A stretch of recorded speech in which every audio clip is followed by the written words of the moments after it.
Hello and welcome back to Newsmin. It's the 24th of August and right now it's time for a quick Guild Wars 2 news update. So how many of you made it into the 2 ninja stress tests that came up over the past 2 days? There was one on Wednesday at the crack of dawn for us in the EU time zones and then one on Thursday at a slightly more reasonable hour. Now that said, these two were a little different than those before them. Firstly, they only ran for 1 hour each, but I guess that's pretty expected considering we're only a day or so away from launch. Then, to make things a little bit more difficult, all characters from previous stress tests had been wiped. We weren't able to purchase gems and there was a whole bunch of new content in-game. As far as I could tell, they opened up every single area in the game.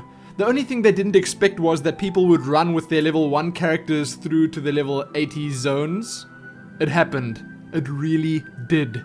Now, I'm not going to be linking you to a whole bunch of spoilers because that's not the kind of thing I do, but what I will tell you is if you want to see all of this, videos, screenshots, art, everything, then the best thing you could do is just head on over to the Guild Wars 2 Reddit. Right now there's just way too much on there, so if you want to see any of the areas in pretty much the entire game, you would probably find it there. I only got to play the second stress test and I gotta tell you that hour went by way too quickly.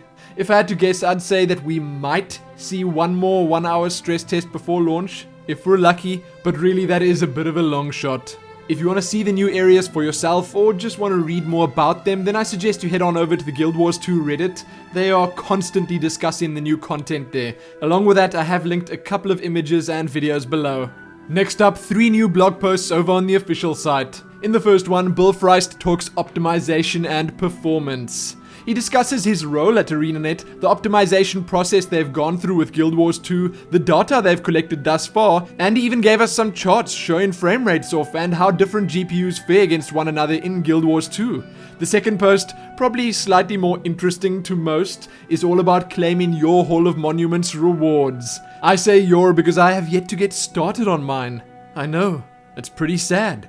Anyway, in it we're told how to gain access to the Hall of Monuments rewards on our Guild Wars 2 characters. The process is simple enough. First, you need to be sure you've established your own Hall of Monuments in Guild Wars Eye of the North. Second, you need to link your Guild Wars and Guild Wars 2 accounts together, and once that's done, every character on your Guild Wars 2 account will automatically receive a special in-game item. This item is called the Hall of Monuments Portal Stone. Simply activate the stone to transport yourself to the Eye of the North, and once there, speak with your old friend the Historian. He'll show you a list of Hall of Monument reward items you've unlocked, and you can select any of the items at any time for any character you make on your account. When you're ready to leave, just use the portal stone again to transport yourself and your rewards back to your former location. It's that easy. You can find both these blog posts linked below if you're interested. I feel I should also mention that a couple of people did manage to make it into the Hall of Monuments during the stress tests, so if you want to check that out, I will leave a link below to a video or something like that. The last of the 3 blog posts is from John Smith, the resident economist over at ArenaNet, and it's all about Guild Wars 2's virtual economy, which is apparently one of the largest ever created. In addition to the amazing infographic he provides, he also gives us some useful stats collected from the beta weekend events, and a few tips on how to make money more efficiently in Guild Wars 2. Check it out below and get ready. With that done, let's have a look at a couple of smalls. First up, Guild Wars 2 is the #1 best-selling game on Amazon.